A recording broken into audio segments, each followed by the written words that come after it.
কেমন আছেন বন্ধুরা? চলে এলাম সকাল সকাল একটা ভিডিও ধারণ করতে।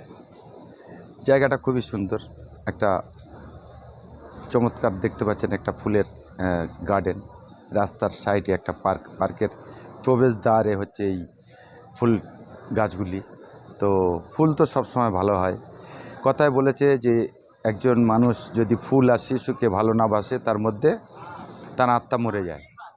একটা ফুল আর শিশু হচ্ছে ভালোবাসার মতো জিনিস। যারা ফুল আর শিশুকে ভালোবাসে না তাদের মধ্যে মনুষ্যত্ব থাকে না।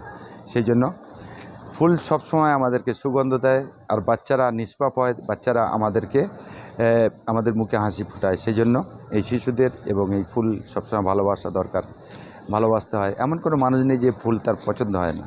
সেই জন্য ফুলের মতো জীবনটা আমাদের এমন হোক যে আমাদের আচার ব্যবহারে মানুষের জীবন সুগন্ধ হয়ে যায়।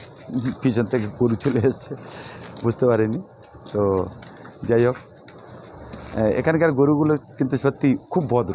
এরা কাউকে ঘুঁতায় না, কাউকে করে না। আমার পাশ থেকে চলে গেলে কিন্তু আমাকে কোনো আঘাত করেনি। তো একটু ভয় খেয়ে গেছিলাম যে কে বাবা পিছন থেকে ধাক্কা দেয়।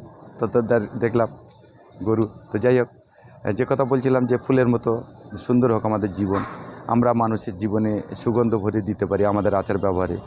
আর শত্রুতা, হিংসা, বিদ্বেষ নিয়ে কাজ না করে আমরা যদি একটু সুন্দর মন মানসিকতা নিয়ে কাজ করি, নিজেকে এখানে অন্যের থেকে বড় নয়, কমসে কম নিজের ট্যালেন্টটা যদি আমরা তুলে ধরতে পারি, সেটাই হচ্ছে আমার পাওয়া, বা আমার সেটা কর্ম হবে।